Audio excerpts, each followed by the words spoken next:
Good morning बच्चों। आज हम लोग कैंसर के बारे में जानेंगे। कैंसर क्या है और यह कैसे होता है, ठीक है। और अगर होता है तो इसके पीछे कौन कौन से कारक हैं और इसका इलाज क्या है। इसलिए वीडियो को आप स्किप नहीं कीजिएगा, नहीं तो कुछ समझ में फिर नहीं आने लगेगा। तो आइए स्टार्ट करते हैं।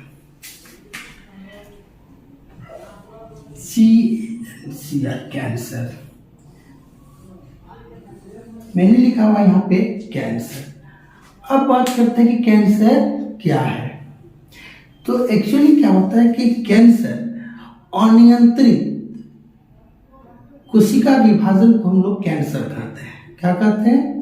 अनियंत्रित कोशिका विभाजन का दूसरा नाम कैंसर है। अब जैसे मान लीजिए कि आपके शरीर का कोई टिश्यू है, इस तरह से ये कई लेयर्स में बना हुआ है। अगर किसी कारणवश यहाँ का ये सेल गायब हो जाए, टूट जाए, तो यहाँ पे एक गैप पैदा हो जाता है, एक रिक्त स्थान बन जाता है। अब ये जैसे ही खाली जगह बनेगा तो ये जो कोशिका है, बगल वाला कोशिका, यह स्वतः विभाजित होने लगेगा और यहाँ पर विभाजन होने के बाद इसको भर देगा। ये गैप जैसे ही भरेगा फिर विभाजन अपने आप रुक जाएगा।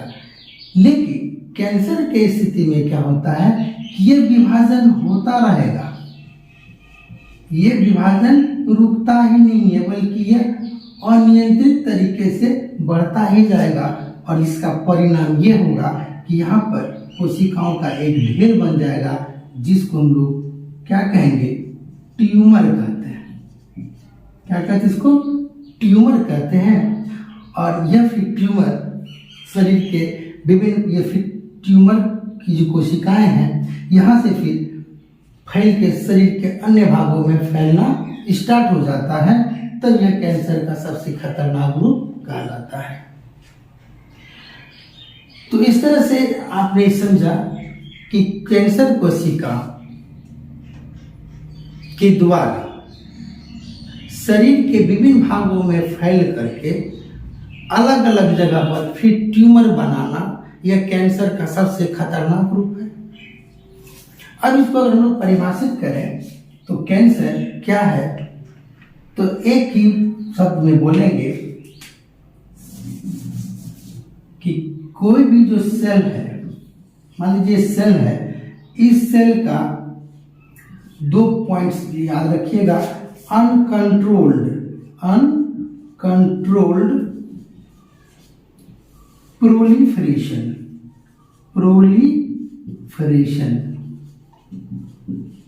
अनकंट्रोल्ड का अर्थ हुआ अनियंत्रित, प्रोलिफरेशन का मतलब प्रसार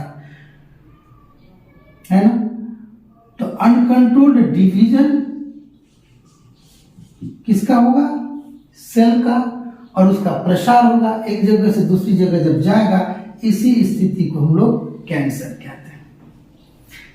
तो uncontrolled division and proliferation division.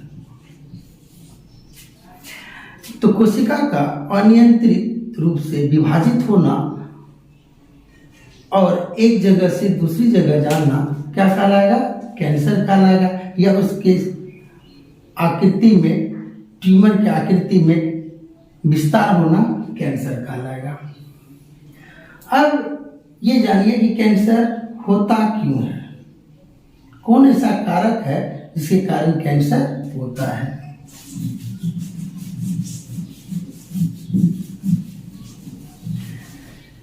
दरअसल किसी भी कोशिका में क्या होता है? क्रोमोसोम होता है। क्रोमोसोम के अंदर डीएनए होता है और डीएनए में 3 प्रकार का यहाँ पे जीन होता है। एक जीन का नाम है ऑन्कोजीन। यह ऑन्कोजीन इनएक्टिव फॉर्म में हर एक कोशिका में होता है, जिसको हम लोग प्रोटो ऑन्कोजीन कहते हैं। क्या कहते हैं? Proto oncogene. अब ये प्रोटो ऑन्कोजीन जब एक्टिवेट होगा, क्या होगा? एक्टिवेट होगा। यह एक्टिवेट किसी चीज के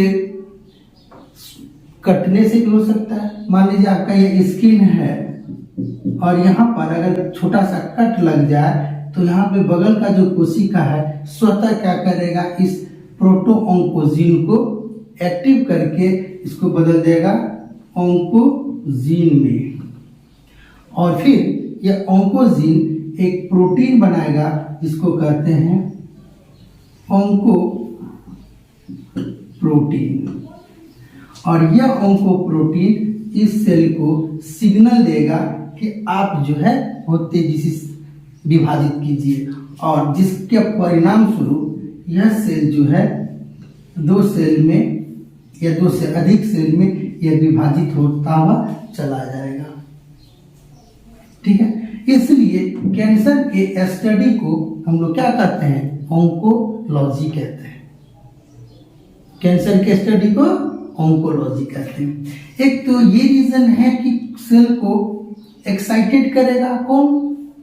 प्रोटो ऑन्कोजीन। जब ऑन्कोजीन में बदलेगा और ऑन्कोजीन क्या बनाएगा? ऑन्कोप्रोटीन, और ऑन्कोप्रोटीन कोशिका को उत्तेजित कर देगा कोशिका विभाजन के लिए।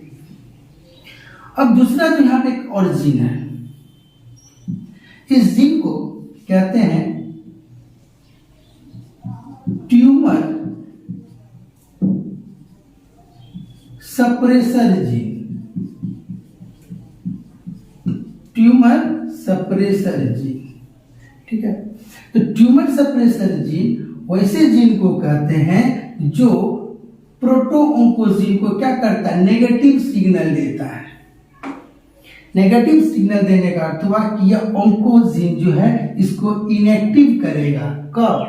जब जितना जरूरत है कोशिका विभाजन का, उतना अगर कोशिका का विभाजन हो जाता है, सेल का डिवीजन हो जाता है, तब यह ट्यूमर सप्रेसर जीन क्या करेगा?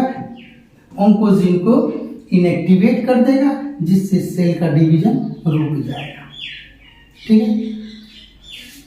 और तीसरा एक और जीन है जिसका नाम होता है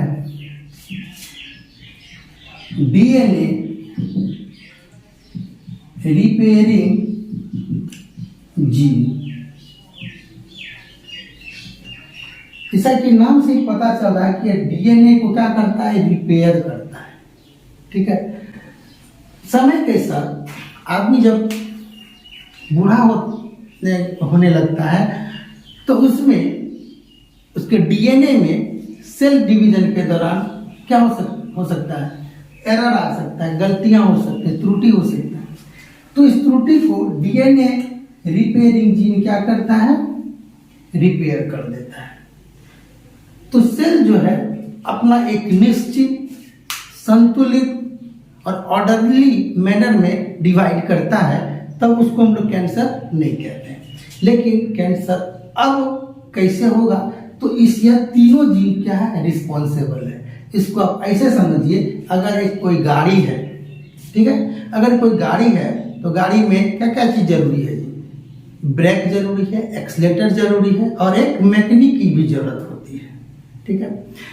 तो गाड़ी स्टार्ट होगा, एक्सेलरेट होगा, सेल डिवीजन होगा, तो सेल डिवीजन को एक्सेलरेट करने वाला जो जीन है वो आपका है ऑन्कोजीन।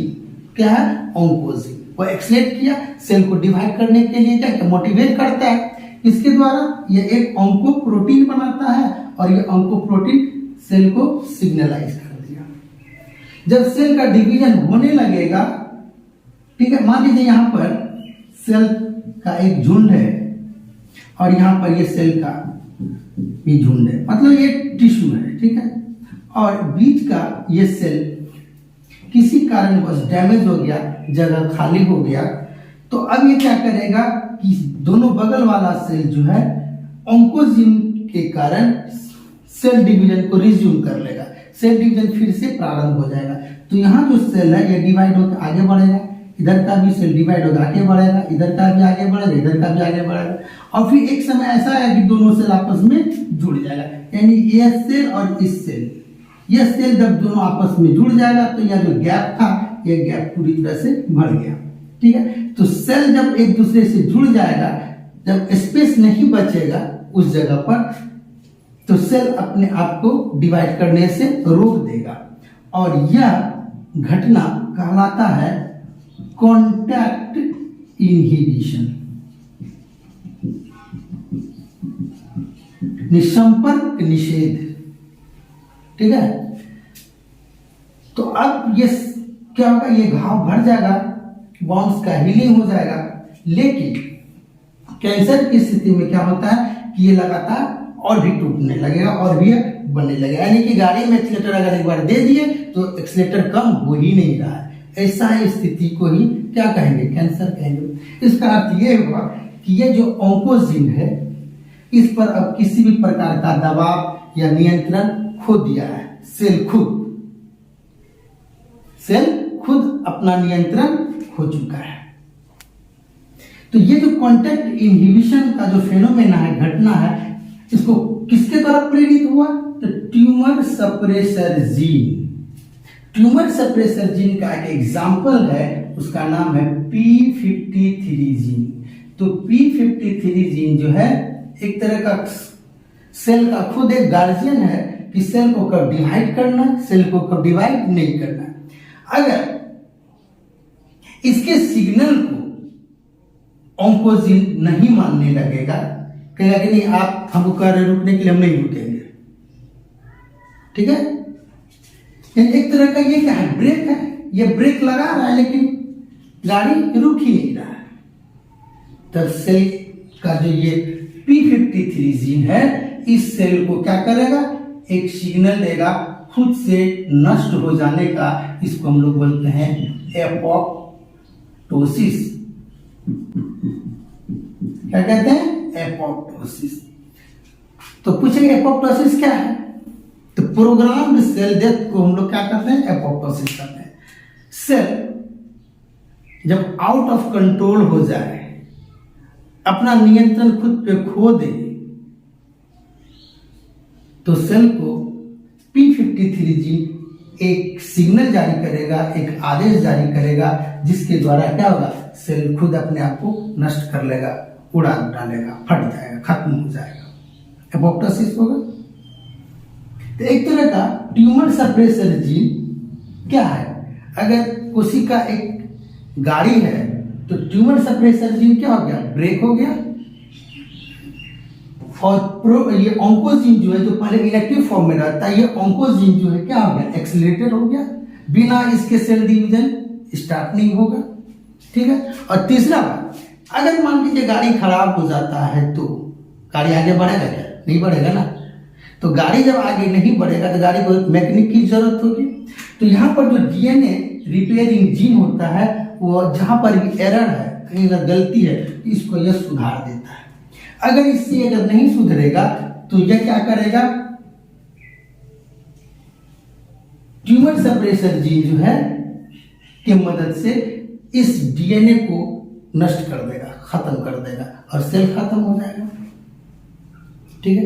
लेकिन कैंसर के केस में क्या होगा, इस ऑन्कोजीन, ट्यूमर सप्रेसर जीन और डीएनए रिपेयरिंग जीन, किन्हीं एक में अगर गड़बड़ी हो जाए, डिस्टरबेंस हो जाए, ठीक है, अपना वर्क प्रॉपर ढंग से न कर पाए, तब कैंसर हो जाता है। यानी सेल का खुद पर से नियंत्रण खत्म हो जाता है। एक तरह से कह सकते हैं हम लोग कि किसी सेल का पागल हो जाना, when a cell becomes mad, उस कंडीशन को क्या बोलते हैं, कैंसर बोलते हैं। पागल आदमी के पास भी दिमाग होता है, लेकिन दिमाग मतलब ब्रेन होता है, लेकिन क्या उस ब्रेन के द्वारा वह नियंत्रित होता है, क्या नहीं होता है, क्योंकि ब्रेन के सिग्नल को मानना वो छोड़ देता है। और पागल कुछ भी कर सकता है, अनकंट्रोल वे में क्या करेगा, ग्रोथ करेगा। तो यहां पर कोई भी कारक जिसके द्वारा ये ऑन्कोजीन, डीएनए रिपेयरिंग जीन और ट्यूमर सप्रेसर जीन, ये तीनों जीन में से कोई एक जीन अगर खराब हो जाता है, जिस भी कारक के द्वारा, उस कारक को हम लोग कार्सिनोजेन कहते हैं। क्या कहते हैं, कार्सिनोजेन। जब ये ट्यूमर सप्रेसर जीन जब बेकार हो जाएगा, ये जीन जब अपना वर्क करना बंद कर देगा, खराब हो जाएगा, तो इसका ऑन्कोजीन पर नियंत्रण हट जाएगा और सेल क्या करेगा, अनलिमिटेड रूप से क्या करेगा, डिवाइड करना स्टार्ट करेगा। ये रुकेगा ही नहीं। इस तरह से ऐसे लगेगा एक ऐसे गाड़ी पे चढ़ा हुआ है जो फुल एक्सीलेटर में है और वो ब्रेक लग ही नहीं रहा उसमें, क्योंकि इसका ब्रेक खराब हो चुका है। ठीक है। और ऑन्कोजीन एक्सेलरेट जब ज्यादा हो रहा है, इसका अर्थ ऐसा लग रहा है कि एक्सीलेटर फंस चुका है, वो लगातार बढ़े जा रहा है, उस पर ब्रेक काम नहीं कर रहा है। एक्सीलेटर जब फंस जाता है तो गाड़ी रुकती है, नहीं रुकेगी, आगे बढ़ते चले जाएगी। और डीएनए रिपेयरिंग जीन क्या मैकेनिक्स है, यह मैकेनिक भी इसको ठीक नहीं कर पा रहा है। और मैकेनिक जो उसको नष्ट होने के लिए कह रहा है कि खत्म कर दीजिए, इसका भी बात यह नहीं सुन रहा है। इस स्थिति को हम लोग क्या कहेंगे, कैंसर कहते हैं। ठीक है। यानी इस तरह आप समझिए कि आप सामाजिक परिप्रेक्ष्य में अगर हम लोग इसको कैंसर की बात करें, मान लीजिए कोई एक सज्जन परिवार है, उसके घर में अच्छे अच्छे लोग पैदा लिए, बुद्धिमान लोग पैदा लिए, डॉक्टर, इंजीनियर्स, साधु संत सब पैदा ले रहा है, लेकिन उसी परिवार में एक ऐसे बच्चे का जन्म हो जाता है जो अनडिसिप्लिन्ड होता है, वो किसी का बात रखता ही नहीं है, गार्जियन का बात नहीं रखता है, तो वो क्या करेगा, क्राइम करेगा, पूरे परिवार का नाम को क्या करेगा, मिट्टी में मिला देगा। तो उस तरह से हम अगर समझें तो कैंसर उस परिवार में वो जो बच्चा है जो अनकंट्रोल हो चुका है, वो क्या करता है जी, पूरे परिवार के लिए क्या बन जाएगा, कैंसर बन जाएगा, उस पूरे परिवार को बर्बाद कर देगा। उसी तरह अगर शरीर में कोई एक सेल आउट ऑफ कंट्रोल हो जाए, अनियंत्रित हो जाए, आउट ऑफ कंट्रोल करने का अर्थ यह हुआ उसका जो डिवीजन है, सेल का जो डिवीजन है वो रुक ही नहीं रहा है, लगातार हो ही रहा है। ठीक है। तो वो सेल पूरे शरीर को नष्ट कर सकता है, इसी को हम लोग कैंसर कहते हैं। और कैंसर का दूसरा नाम क्या है, डेथ वारंट है। ये मौत से पहले का क्या है, वारंट है। ऐसा होने का अर्थ है अब वो व्यक्ति ज्यादा दिन बचेगा नहीं। कैंसर का इलाज करके हम लोग उसकी आयु को थोड़ा सा बढ़ा सकते हैं, लेकिन ये जो कहेंगे कि नहीं ठीक हो जाएगा, यह ठीक जल्दी नहीं होता है।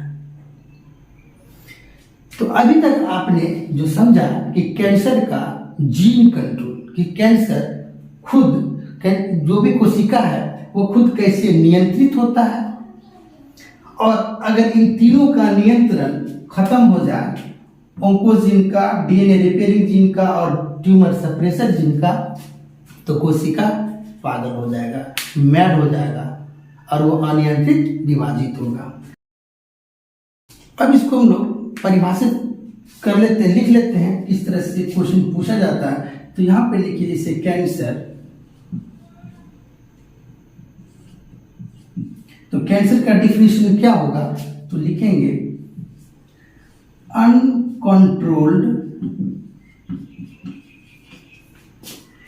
And unregulated cell division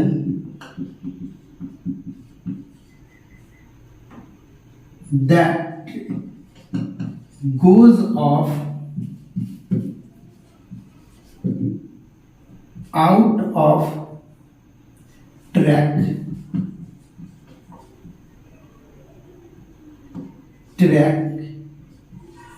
is called cancer. उसको हम लोग क्या कहेंगे, कैंसर कहेंगे। यानी अनकंट्रोल्ड है और अनरेगुलेटेड है, यानी इसका रेगुलेशन नहीं हो पा रहा है, तो उस सेल डिवीजन को हम लोग क्या कहते हैं, कैंसर कहते हैं। और वो क्या होता है, सेल खुद गोज आउट ऑफ ट्रैक हो जाता है, यानी किसी के आदेश को मानने से वो इनकार कर देता है। तो जिस सेल में, मान लीजिए सेल है और इस सेल में ये चेंज आया, ये आउट ऑफ ट्रैक हुआ, तो ये जब डिवाइड करा तो 2 सेल बना, इसी सेल से 2 सेल बना, ये जो सेल है क्या कहलाएगा, नियोप्लाज्म। क्या कहलाएगा? नियोप्लाज्म। तो अब इसको नेक्स्ट पॉइंट में लिखते हैं।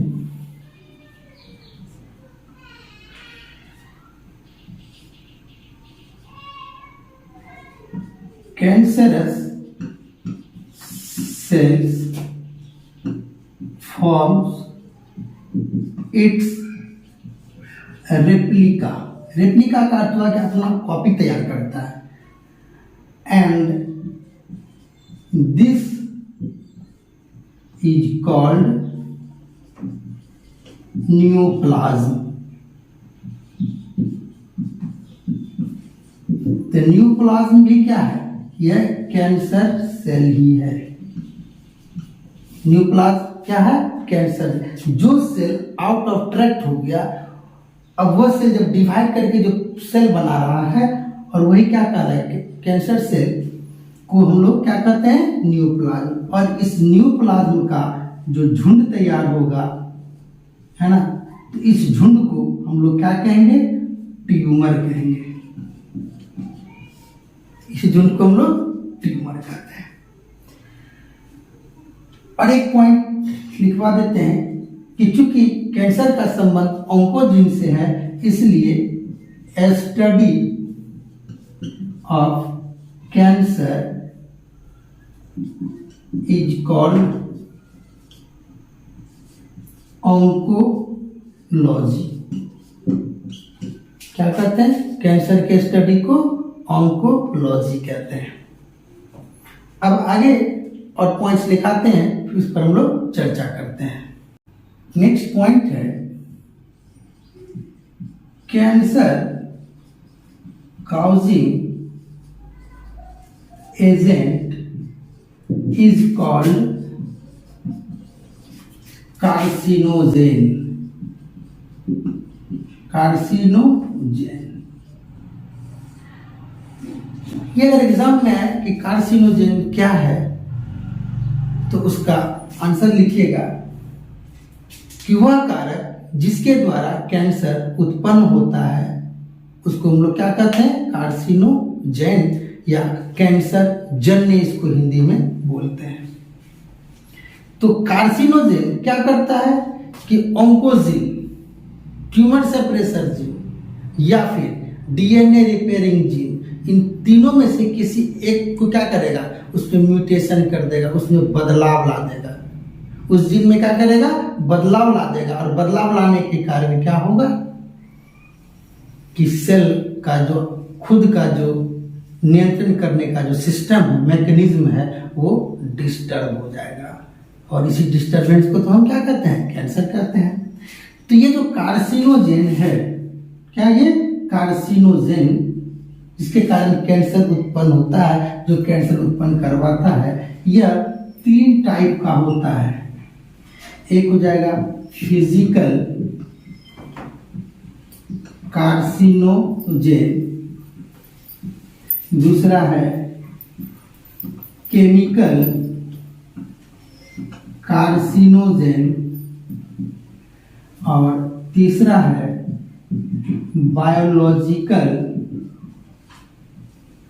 कार्सिनोजेन। तो फिजिकल कार्सिनोजेन में वैसे कारक आते हैं, भौतिक कारक आते हैं, जैसे अल्ट्रावायलेट रे, पराबैंगनी किरण, एक्सरे, गामा रे, इंफ्रारेड, ये सभी जो कारक हैं, ये भी व्यक्ति में कैंसर उत्पन्न कर सकते हैं। इसलिए बेवजह आदमी को अल्ट्रासाउंड हो चाहे एक्सरे हो, इसको कराने से बचना चाहिए, क्योंकि हो सकता है कि ये जो किरणें हैं, शरीर के जो सेल्स हैं उसमें जो डीएनए है, जीन्स है, उस जीन में चेंजेस ला सकते हैं। तो डीएनए का जो क्रम होता है, डीएनए में नाइट्रोजन क्षार का क्रम होता है, उस क्रम में अगर बदलाव ला देता है, उसी को हम लोग क्या कहते हैं? म्यूटेशन कहते हैं। अगर किसी जीन में चेंज आ जाता है, इसी को हम लोग क्या कहते हैं? म्यूटेशन कहते हैं। एक बात याद रखिएगा, जीन डीएनए का पार्ट है, लेकिन सभी पार्ट जीन नहीं है। ठीक है। तो यहाँ पे हम लोग क्या फिजिकल कार्सिनोजेन की बात करें तो इसमें दो टाइप का आएगा, आयोन रेडिएशन। इसमें क्या आ जाएगा आपका रेडिएशन आ जाएगा, और ये रेडिएशन दो टाइप का होगा, आयोनाइजिंग रेडिएशन और दूसरा नॉन आयोनाइजिंग।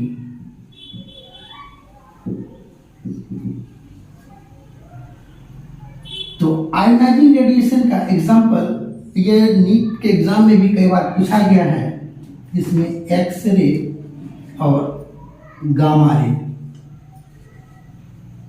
यह जो है आयोनाइजिंग रेडिएशन है, वहीं पर नॉन आयोनाइजिंग का मतलब हुआ कि आयन में नहीं बदलता है शरीर के किसी भी जैव अणु को, उसको हम लोग नॉन आयोनाइजिंग रेडिएशन कहते हैं। इसमें हो जाएगा अल्ट्रावायलेट रे, परावैंगनिक किरण, इंफ्रारेड किरण, IR, ठीक है। ये सभी किरणें जो है फिजिकल कार्सिनोजेन कहलाते हैं। अब बात कर लेते हैं केमिकल कार्सिनोजेन। ऐसा जरूरी नहीं कि इस किरणों के वजह से ही व्यक्ति में कैंसर उत्पन्न होगा, इसके अलावा कुछ केमिकल्स हैं उनके भी द्वारा जीवों में कैंसर उत्पन्न होगा। जैसे केमिकल कार्सिनोजेन की अगर हम लोग बात करें तो केमिकल कार्सिनोजेन में मुख्य रूप से एरोमेटिक हाइड्रोकार्बन आते हैं, ठीक है। तो एरोमेटिक हाइड्रोकार्बन में जैसे नाइट्रोसामीन, ये जो केमिकल्स है,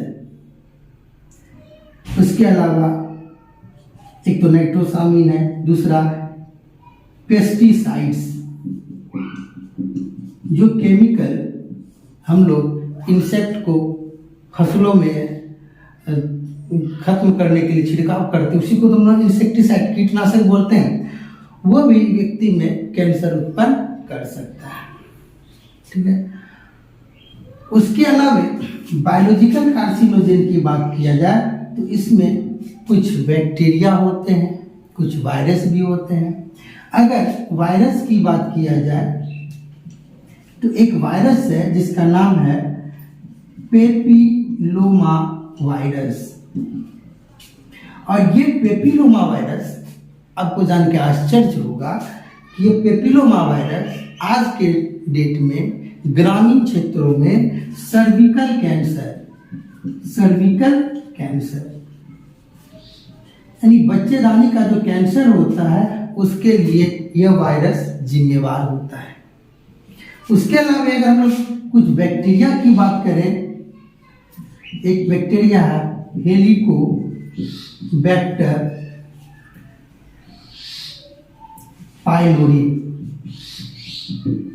यह बैक्टीरिया जो है पहले आंत में अल्सर उत्पन्न करता है, फिर आंत में यह क्या करेगा कैंसर, कोलोन कैंसर उत्पन्न करता है, ठीक है। तो इस तरह से हमने देखा कि वैसे कारक जिसके कारण कैंसर उत्पन्न होता है उसको हम लोग कार्सिनोजेन कहते हैं। और कार्सिनोजेन 3 प्रकार का होता है, फिजिकल कार्सिनोजेन, केमिकल कार्सिनोजेन और बायोलॉजिकल कार्सिनोजेन, ठीक है। फिजिकल कार्सिनोजेन उन पदार्थ को बोलेंगे जैसे रेडिएशन है, विकिरण है, और ये विकिरण ये 2 प्रकार का, आयोनाइजिंग और non ionising. X ray, gamma ray, और नॉन आयोनाइजिंग में आ जाएगा आपका अल्ट्रावायलेट रे और इंफ्रारेड, रेडॉन भी आ जाता है, रेडॉन गैस। ये सभी क्या है नॉन आयोनाइजिंग फिजिकल कार्सिनोजेन है। केमिकल्स के द्वारा, केमिकल्स में एरोमेटिक हाइड्रोकार्बन जैसे नाइट्रोसामीन हुआ, पेस्टिसाइड्स हुआ, इसके अलावे एक जो सबसे खतरनाक और केमिकल कार्सिनोजेन है, इसका नाम आप सुने होंगे, निकोटीन। ये क्या है? एक रसायन है, केमिकल है जो तंबाकू में पाया जाता है और इसके कारण भी क्या होता है? कैंसर उत्पन्न होता है। और तीसरा जो कारक है बायोलॉजिकल कारक। बायोलॉजिकल कारक का अर्थ क्या हुआ? वैसे जीव या सूक्ष्म जीव के वजह से अगर कैंसर होता है तो बायोलॉजिकल जैविक कारक हो जाएगा ना जी। तो उसमें वायरस और कुछ बैक्टीरिया है। तो वायरस की अगर बात करें तो कौन सा वायरस है? Papilloma virus. और बैक्टीरिया की बात करें तो हेलिकोबैक्टर पाइलोरी। पेपिलोमा वायरस ग्रामीण क्षेत्र की महिलाओं में सर्विकल कैंसर अर्थात बच्चेदानी के कैंसर के लिए जिम्मेवार है। वहीं पर जो बैक्टीरिया है हेलिकोबैक्टर पाइलोरी, उसके वजह से कोलोन कैंसर होता है। इसका जो लिस्ट है ये बहुत ज़्यादा है, आप बुक में पढ़िएगा तो तीनों को आप अलग अलग लिख के बुक की मदद से सेपरेट कर सकते हैं। हमने यहाँ जो एग्जाम्पल दिया हुआ है वैसे एग्जाम्पल्स को लिखा है जो अक्सर एग्जाम में आते हैं, ठीक है। और जितना हमने लिखाया हुआ कोई जरूरी नहीं कि इतना ही कार्सिनोजन है, बुक भरा पड़ा हुआ है इसके एग्जाम्पल से। तो कार्सिनोजन समझ में आया? सोया हुआ शैतान को जगाने वाला बात है। अगर मान लीजिए यहाँ पर सेल सोया हुआ है, इसमें कौन सा जीन है? ऑन्कोजीन है। और कार्सिनोजन इसको क्या करेगा? एक्साइटेड करेगा, उत्तेजित कर देगा। सेल की जरूरत नहीं है अभी डिवीजन करने की, सेल अभी डिवाइड नहीं करना चाह रहा है। मान लीजिए आपका बॉडी है पूरी तरह एकदम बढ़िया से, कोई घाव है ही नहीं, कट है ही नहीं, ठीक है, लेकिन आप लगातार एकदम तंबाकू दिए जा रहे हैं, खैनी खाए जा रहे हैं, है ना, गुटखा चबाए जा रहे हैं। तो गुटखा जो आप चबा रहे हैं, तंबाकू जो आप खा रहे हैं, तो इसमें जो निकोटीन है केमिकल कार्सिनोजन है ना जी, ये क्या करेगा? इस ऑन्कोजीन जो प्रोटो फॉर्म में है, जो इनएक्टिव फॉर्म में है, इसको क्या करेगा? ये एक्साइटेड करके जगा देगा और ये क्या हो जाएगा? पागल हो जाएगा और ये क्या करेगा? लगातार डिवाइड करना स्टार्ट हो जाएगा और ये कैंसर बन जाएगा। तो ऐसा कोई जरूरी नहीं कि इन्हीं के कारण कैंसर होता है। कैंसर आज की डेट में रिसर्च से पता चला है कि कैंसर जो है एक हेरिडिटरी भी डिजीज है, ये खानदानी भी है।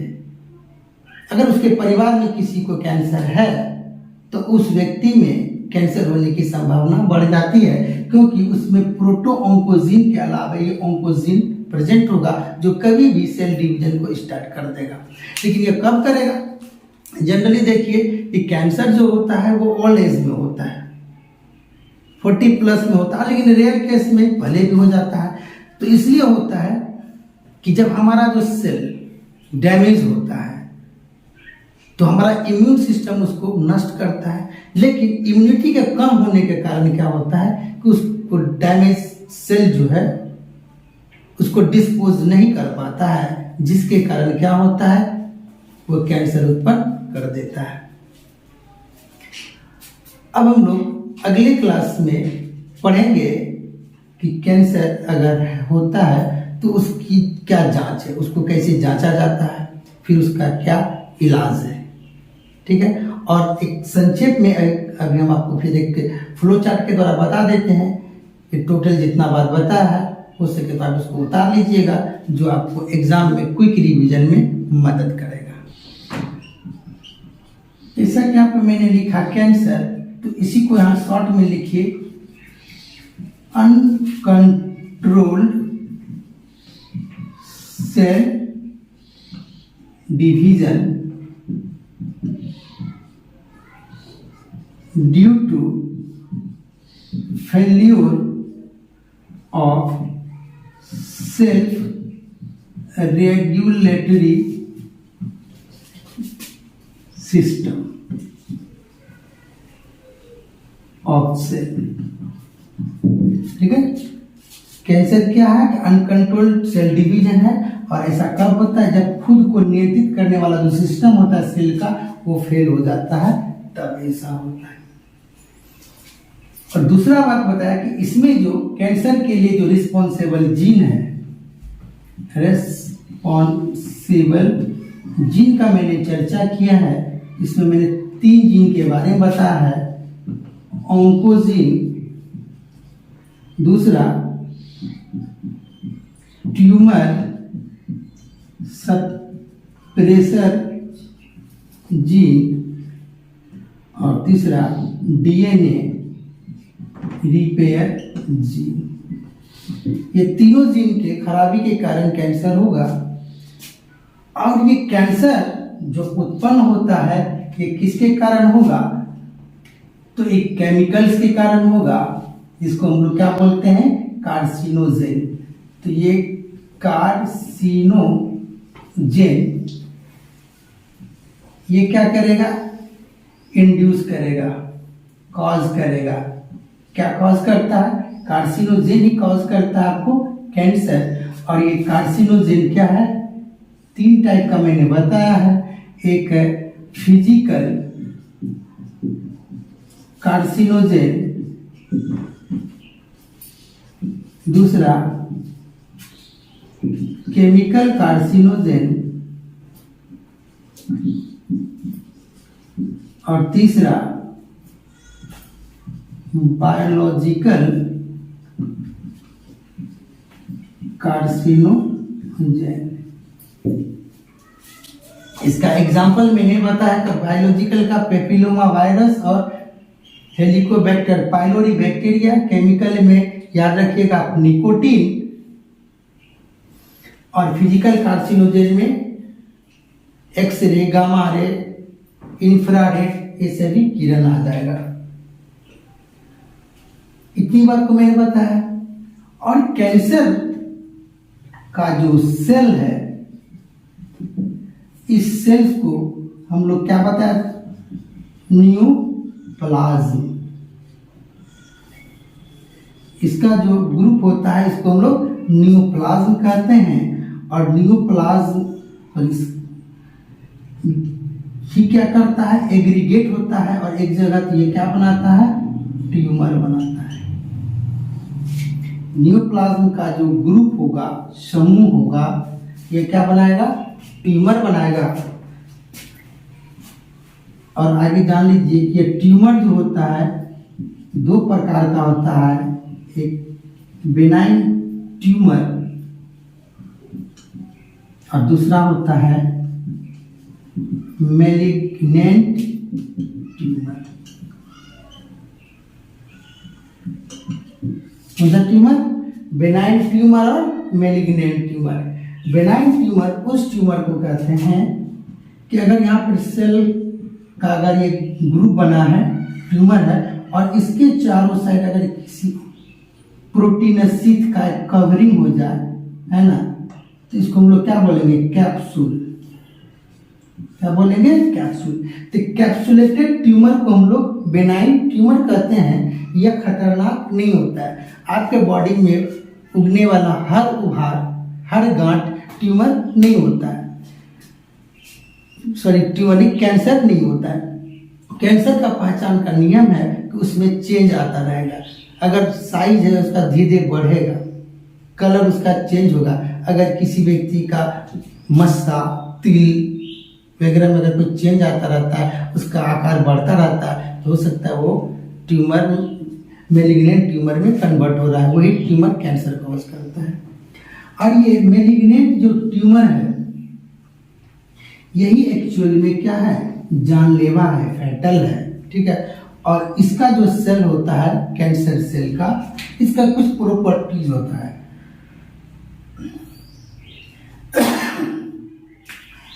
तो ये न्यूप्लाज्म या जो कैंसर सेल है, इसका 2 प्रॉपर्टीज हम लोग याद रखेंगे, जो बहुत ही इंपॉर्टेंट बात है कि कैंसर सेल का जो लक्षण है क्या होता है। तो पहला एक लक्षण बताया था मैंने कॉन्टैक्ट इनहिबिशन का। कॉन्टैक्ट इनहिबिशन, तो कॉन्टैक्ट इनहिबिशन क्या है? मैंने क्या बताया कि अगर ये 2 सेल है इतनी दूरी पर, तो ये यहाँ पर ये क्या करेगा? ये डिवाइड करके आगे बढ़ रहा है। मान लीजिए इसको हम लोग ब्लैक से दिखा दें। एक ये ब्लैक कलर का मान लीजिए सेल है, तो ये भी डिवाइड करके 2 बन रहा है। फिर ये आगे फिर ये डिवाइड करके नेक्स्ट स्टेप में ये क्या होगा, फिर 1 2 3 4, तो ये भी क्या बनेगा, डिवाइड करके 1 2 3 4। तो यहाँ पर जैसे यहाँ पे ये कॉन्टेक्ट स्थापित हुआ, अब इसका डिवीजन क्या होगा, डिवीजन स्टॉप हो जाएगा, रुक जाएगा। सेल के आपस में जुड़ने के बाद जब डिवीजन स्टॉप हो जाता है, इसको हम लोग क्या बोलते हैं, कॉन्टैक्ट इनहिबिशन। लेकिन कैंसर सेल में ये कॉन्टैक्ट इनहिबिशन जो होता है यह नहीं पाया जाता है, यानी कि यह कॉन्टैक्ट होने के बावजूद भी फिर डिवाइड करने लगता है। ठीक है, तो ये कॉन्टैक्ट इनहिबिशन को का जो फेनोमेना है, घटना है, इसको यह मानने से इनकार कर देता है। एक तो ये बात हुआ, कॉन्टैक्ट इनहिबिशन को यह शो नहीं करता है। दूसरा मेटास्टेसिस,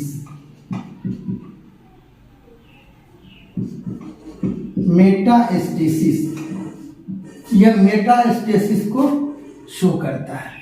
क्या करता है, यह मेटास्टेसिस को शो करता है। ठीक है, तो अब हम लोग जानेंगे कि मेटास्टेसिस क्या है। कॉन्टैक्ट इनहिबिशन के बारे में हमको लगता है कि आप लोग अच्छे से समझ में आ गया होगा, यानी कि जब तक ये दो दूर है तो डिवाइड कर रहा है, और जैसे दोनों आपस में सटा तो डिवाइड बंद हो जाता है। ये नॉर्मल सेल में होता है, लेकिन कैंसर का सेल में क्या होगा, ये कॉन्टैक्ट होने के बावजूद भी ये डिवाइड करने लगेगा, डिवाइड करता रहेगा।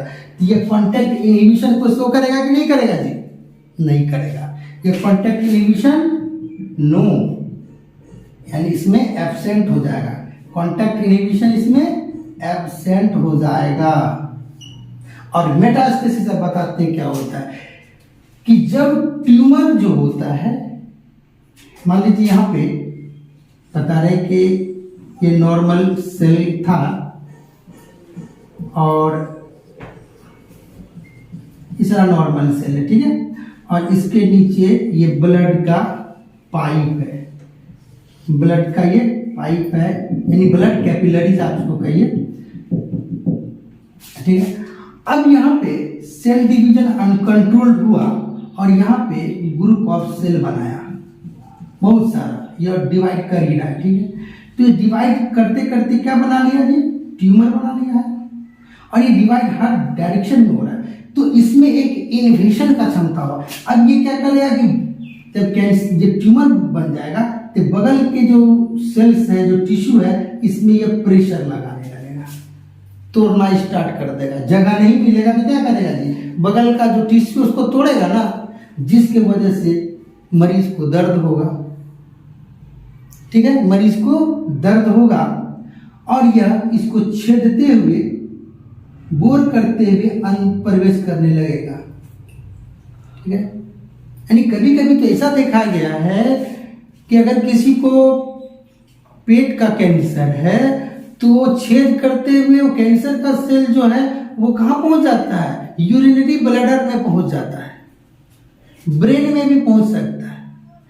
ठीक है, अब यहाँ पर ये इन्वेस्ट करते हुए ये कैंसर का सेल ब्लड में पहुंच जाएगा। यह कैंसर का सबसे खतरनाक रूप है। इस अवस्था में पहुंचने के बाद पेशेंट का कोई इलाज नहीं है। अब यह कैंसर का सेल शरीर के जिस जिस भाग में ब्लड के थ्रू पहुंचेगा, रक्त के द्वारा पहुंचेगा, और वहीं पर यह ट्यूमर बना लेगा, वहीं पर भी यह क्या करेगा, ट्यूमर बना लेगा। और ये कैंसर कोशिका क्या करता है कि शरीर के सामान्य कोशिका के साथ यह कंपटीशन करने लगता है भोजन को प्राप्त करने में, जिसका परिणाम यह होता है कि सामान्य कोशिकाएं भूखी रह जाती हैं और कैंसर का कोशिका उस पोषक तत्व को ग्रहण करने लगता है। तो जिसका परिणाम यह होता है कि कैंसर के पेशेंट को अगर आप ज़्यादा विटामिन खिला रहे हैं, ज़्यादा पोषक तत्व दे रहे हैं, तो नॉर्मल सेल को तो उतना मिलेगा भी नहीं, ट्यूमर जो है और तेजी से बढ़ने लगेगा। ठीक है, ट्यूमर और तेजी से बढ़ने लगेगा। इस घटना को ही हम लोग क्या कहते हैं, मेटास्टेसिस। इस घटना को क्या कहते हैं, मेटास्टेसिस। ठीक है, तो कोई पूछे मेटास्टेसिस क्या है, तो बोलेंगे मूवमेंट ऑफ कैंसरस सेल या tumour cell from tumor to different parts of body via body fluid like blood, lymph, etc. is called metastasis. Metastasis वह घटना है जिसमें ट्यूमर कोशिकाएं एक जगह से दूसरी जगह पहुंचना प्रारंभ कर देती हैं, फैलना प्रारंभ कर देती हैं रक्त के द्वारा या लसिका के द्वारा। इसी घटना को हम लोग मेटास्टेसिस कहते हैं।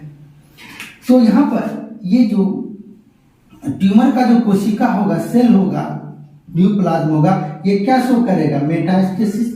तो इसमें मेटास्टेसिस होगा, प्रेजेंट होगा, ठीक है। और एक बात इस सेल के बारे में जानिए, ये जो सेल होता है कैंसरस सेल, इसमें माइटोकॉन्ड्रिया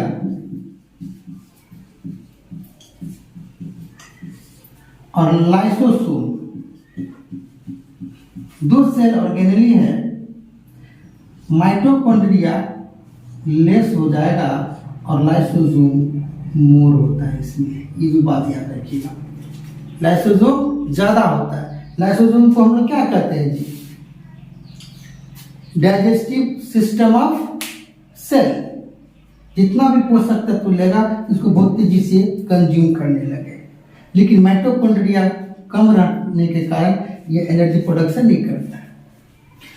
अब ये जो न्यूप्लाज्म है, इसका जो डिवीजन है वो डिपेंड करता है उसके स्टेज पर, उसकी अवस्था पर, पोषक तत्व पर।